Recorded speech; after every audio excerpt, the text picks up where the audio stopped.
Bienvenidos a Cómo Soy. Conversaciones privadas y en profundidad con los mejores profesionales del mundo de la salud integrativa. Hoy dedico el podcast a un tema de crecimiento personal. Ya sabéis que la salud mental y la mejora de la gestión de las emociones es clave para tener una buena salud en general y que muchos problemas físicos, dolencias y patologías que vemos cada día en las consultas empiezan en el cerebro. Hoy queremos hablar de las heridas de la infancia y de cómo nos condicionan la vida que tenemos hoy. Cuando hablo de heridas no quiere decir que tengamos que sanar grandes traumas, pero ciertas heridas estructuran tu carácter. Conocerlas, que es lo que vamos a hacer hoy con nuestra invitada, te ayudará a entender cuáles son tus patrones de supervivencia y cómo optimizarlos para tener una mejor salud emocional. Elisenda Pascual es psicóloga humanista. Su mirada sistémica y útil la han convertido en un referente en psicología familiar a adultos y niños.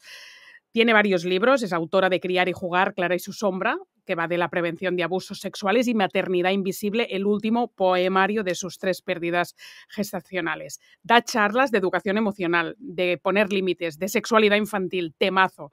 Muchos días en Instagram, si la sigues, habla de este tema que tanto nos preocupa, del uso y el abuso de las pantallas, del bullying. Tiene un curso online de crianza respetuosa que se llama Nuno, y estos días, si indagas un poco en su web, Elisenda Pascual Martí, y el mismo nombre en Instagram, verás que está en plena promoción de un webinar, es muy webinera como nosotros, sobre digestiones emocionales con la familia en estas Navidades. Así que muy actual el último webinar de Elisenda, donde aún te puedes apuntar y la puedes seguir en directo y verla en acción. Pero ahora la vas a ver en acción los próximos 90 minutos. Bienvenida al podcast.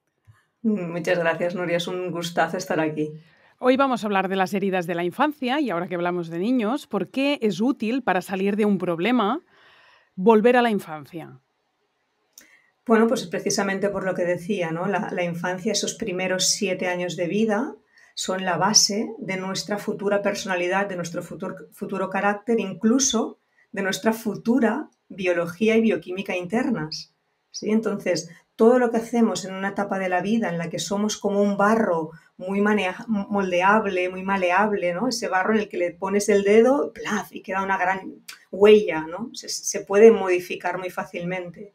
Todo eso es importante que cuando lo vayamos amoldando, porque como educadoras o como madres o padres vamos poniendo, ¿no? esa madre del río, vamos poniendo esa estructura para que esta pieza de barro pues empiece a crecer dentro de unos límites coherentes, ¿no?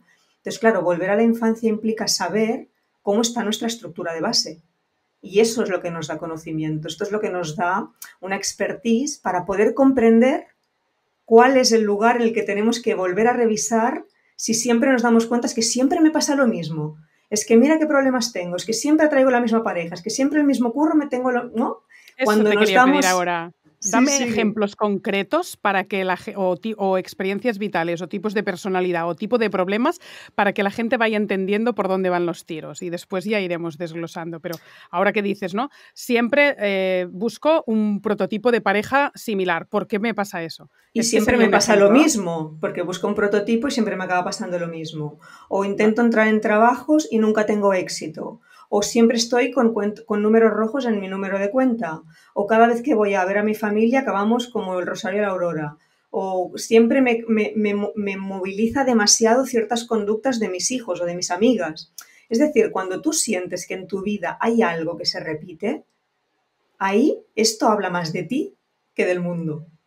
Y ahí es donde tenemos que ir a indagar por qué tú lees la vida de esta manera, por qué tú atraes este tipo de personas, por qué tú no tienes un límite con tus finanzas, por qué olvidas ciertas cosas, te despistas de otras. ¿Sí? Ese tipo de conductas son los que nos tendrían que hacer sonar una alarma, decir, vale, cuando me pasa siempre lo mismo, ¿no será que tiene que ver conmigo y no con las parejas o con los trabajos o con el dinero o con... ¿sí? Bueno, y además porque también lo puedes resolver más fácilmente, entre comillas, porque irte a la infancia y revisar cosas y ejercer el cambio es dificilísimo porque llevas toda la vida por inercia actuando de esa misma manera, pero por lo menos no dependes de terceros, sino de ti mismo y de vamos a cambiar el patrón que tengo. Pero bueno, me parece un reto muy, muy interesante. Cuando dices de 0 a 7 años, ¿por qué a 7? Porque aquí también hay... No sé si teorías o enfoques distintos de cuando no, la madurez del cerebro o todo lo que el niño tal, no sé qué, a veces dicen de los 0 a los 3 o de los 0 a los 6. ¿Cómo va eso? A ver, a nivel madurativo, en nuestro sistema nervioso, nosotras somos el mamífero del planeta que nace con el sistema nervioso más inmaduro de todos. Por eso necesitamos tanto tiempo, un sistema nervioso maduro y regulado que nos acompañe a transformarnos en seres humanos, porque cuando nacemos, te digo yo que somos más parecidos a una rata a nivel de cerebro que a una persona, ¿sí? Somos totalmente mamíferos que necesitan construirse en la complejidad que implica ser humanas, ¿sí? Entonces, para yo formarme como un ser humano, necesito espejarme con las neuronas espejo de un ser humano completo. Claro, esto, los primeros años de vida, que estas neuronas espejo, que este circuito, este sistema de apego que nos hace necesitar al otro o a la otra para sobrevivir, está totalmente activado, está totalmente abierto, porque sin eso no sobreviviríamos. Un bebé sin una mamá o un papá o una persona adulta amorosa, regulada y consistente, pues se formará de maneras que seguramente no son las más óptimas, ¿no? Entonces, biológicamente o a nivel de neurociencia, como esto ha avanzado mucho, pues ya hemos descubierto cuáles son las etapas más sensibles para captar esta información y desde aquí, fíjate lo importante que es eso, escribir el guión de nuestra vida. Y el guión de nuestra vida, en psicología evolutiva sabemos que ya lo hemos escrito antes de los 7 años. Porque un bebé a los 10 meses sabe perfectamente, y no habla, pero sabe perfectamente si el mundo al que ha llegado es un mundo bueno o es un mundo hostil. Y si el mundo al que he llegado es un mundo bueno, yo me puedo abrir, puedo explorar, puedo experimentar y puedo confiar. Pero si el mundo al que yo he llegado es un mundo hostil, esto me desconecta de la vida y me conecta con la supervivencia, que son mecanismos de acción muy distintos. Y a partir de ahí yo voy a funcionar y me voy a construir. Entonces, claro, por eso hay que volver a la infancia, no porque los psicólogos nos guste pasar horas con los clientes y llevarles a retraumatizarse, para nada. De hecho, una buena terapia no retraumatiza. Una buena terapia lo que hace es pone conciencia dual, es decir, desde el presente miramos lo que ha pasado en tu historia y desde aquí mentalizamos. ¿Qué significa mentalizar? Significa explicarle a esa niña que fuimos otra versión de los hechos, porque lo que nos traumatiza o lo que nos hiere a veces no es tanto lo que nos sucede, sino cómo nos lo explicamos. O que nadie nos lo haya explicado, que nadie nos haya puesto un marco a nuestra experiencia y nos haya dicho, mira cariño, lo que te está pasando es esto. Y yo lo veo, y yo te acompaño, y yo te regulo. Como esto a veces nadie nos lo ha hecho, ahora es nuestra responsabilidad poderlo hacer. Y esta es la buena terapia, no la que nos va a traumatizar, a meter de lleno en el pasado, pero tampoco la que solo habla desde el presente y se distancia de esa niña o ese niño que sufrió lo que sufrió, ¿no? Hay que tener esta conciencia dual todo el rato, pero hay que volver ahí, porque ahí es donde construimos las bases. Es como el periscopio, Nuria, desde el cual miramos la historia presente. Ese periscopio lo sacamos desde que nacemos. Y en los primeros 7 años de vida, que se estructura una parte del pensamiento mucho más concreto y empieza el pensamiento simbólico y más abstracto, ahí es cuando ya tenemos claro el mundo al que hemos llegado. Tenemos claro si mamá está disponible, si papá está presente, si cuando pedimos nos cuidan, si cuando pedimos nos ignoran. Y ahí empezamos a conformar nuestra estrategia de salir al mundo y sobrevivir. ¿Este guión de la película lo escribe al 100% el padre y la madre progenitores y ese entorno más amable o más hostil? ¿O el niño tiene también una mirada propia, no genes, sino yo tengo mellizos, tú lo sabes. Sí. Han sido educados igual por su madre y por su padre. Son la noche y el día. Sí. Ante los problemas, su reacción es abismalmente diferente. Uno está más regulada y el otro no encuentra los caminos. ¿Y sí, cómo sí, puede sí. ser eso? Si el guión no está... Porque yo creo que aquí dirás que de los 0 a los 7, y ahora hablaremos de si el niño ha sido más o menos visto, una gran responsabilidad la tienen el padre y la madre, con lo cual, bueno, es una presión añadida para los padres y las madres. Yo siempre digo, es la mala noticia que depende de vosotros, pero es la buena noticia que depende de vosotros. ¿Sí? Entonces ahí también hay mucha posibilidad de cambio y de transformación, porque yo te digo, llevo casi 20 años acompañando a familias y cuando la mamá o el papá o las figuras primarias cambian la mirada, los niños cambian al momento. Es decir, es que es maravilloso cómo ellos se colocan en el lugar donde los miramos. Entonces, volviendo a tu pregunta, hay un componente en la construcción del carácter que se llama temperamento.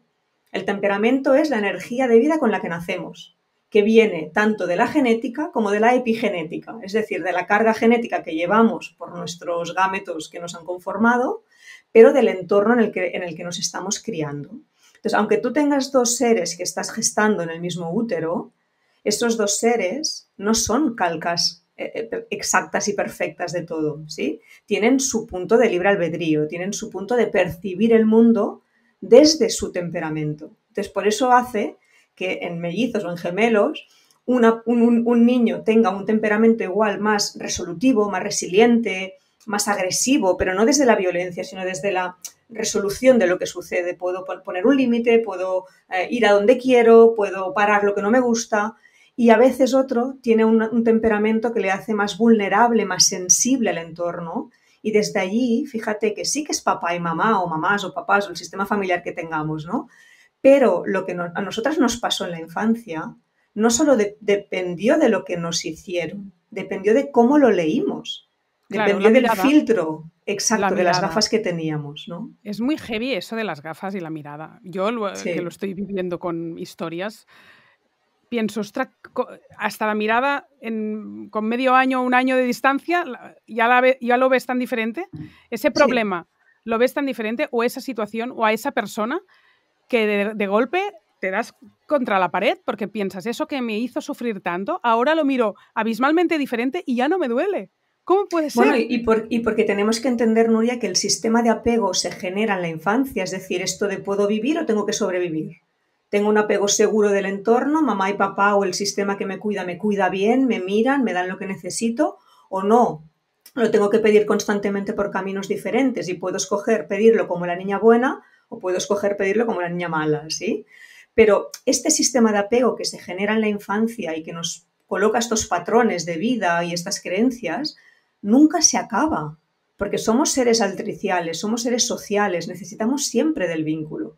Por eso, algo que me hirió sobremanera en un momento concreto, yo puedo transformarlo porque ya cuando soy adulta me puedo reparentar a mí misma y me puedo dar esas herramientas que nadie me dio, pero también voy contactando con personas en mi entorno que me van generando espacios de seguridad.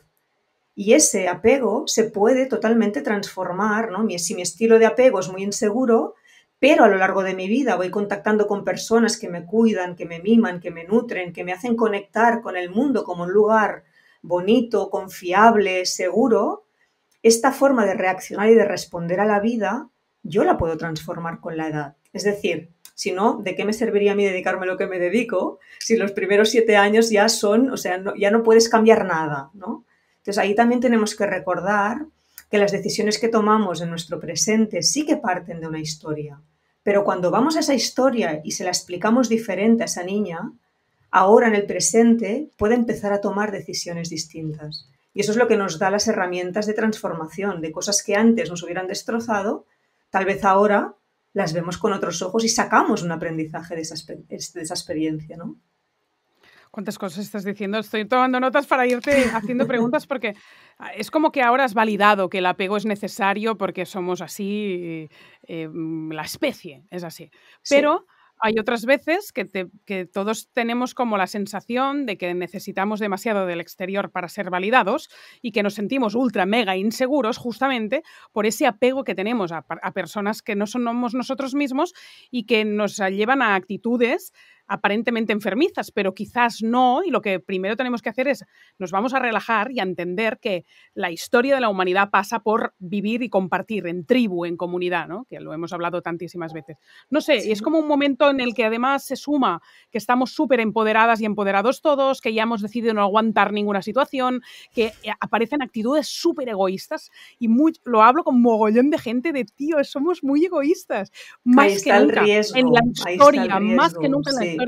Y eso es porque nos hemos metido en la... Bueno, no sé por qué es, te lo pregunto, pero tengo la sensación que es que alguien nos ha convencido de que tenemos que ser abanderados del desapego. Sí. Y yo, y mi ombligo, y yo misma, y yo mismo. Y eso, si realmente el apego tiene un punto de validación, de darte seguridad, de amor y compañía, primero, ¿qué mal hay? Después, ¿quién nos ha metido esto en la cabeza? Y después, seremos unos súper frustrados. No sé, y gente que por mucho que reivindiquemos esta actitud egoísta, no me voy a preocupar por nadie, no quiero compromiso, no quiero apego con nadie. ¿Serás feliz? No, no lo será, porque como te decía antes, somos seres sociales, altriciales, que nos construimos a través del vínculo. Entonces, fíjate, vivimos en un sistema cada vez más neoliberal, más capitalista, y el capitalismo ha entendido que va a sacar más provecho y más beneficio si nosotros sufrimos, si sentimos cada vez más vacío, porque ese vacío que antes daba la tribu, que daba el vínculo, que yo no digo que tengamos que volver al sistema de vivir con la suegra, con la abuela y con toda la familia en una casa, yo no digo eso, pero sí tenemos que comprender que nos hemos pasado 3 pueblos en esa autosuficiencia y en esa independencia, ¿sí? Porque eso lo que genera es un vacío profundo que el capitalismo llena con objetos materiales, ¿sí? Entonces, eso es lo que tenemos que comprender, que vivimos en una sociedad que nos hace dependientes del consumo. Y la única manera de no ser dependiente de lo de fuera, que es consumir, me da igual, consumir trabajo, consumir relaciones, consumir pornografía, consumir ropa, me da igual lo que sea que consumamos, ¿sí? Pero cuando yo le pongo el chupete a ese vacío, yo no miro el vacío, yo le pongo un chupete, le pongo una tirita. El vacío es conectar con lo que realmente como seres humanos, mamíferos y analógicos, que no digitales, necesitamos para construirnos en salud mental.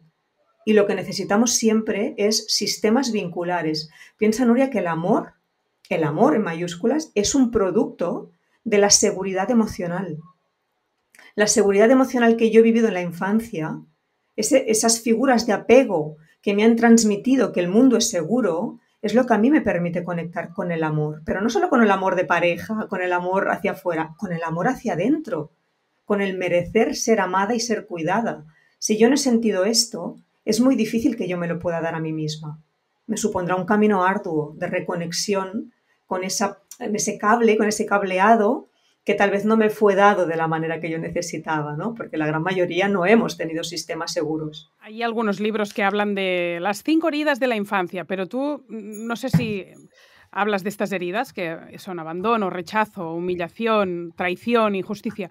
Tú hablas de 4 patrones de supervivencia, que no sé si es lo mismo o no lo tengo claro. Puede ser que una persona esté congelada 20 años de su vida y de golpe cambie y empiece a luchar. Y en esa transformación, cuando ya empiezas el abordaje, también haces una distinción de entre las personas que tienen un sistema nervioso más activado o menos. ¿Por qué? Sí.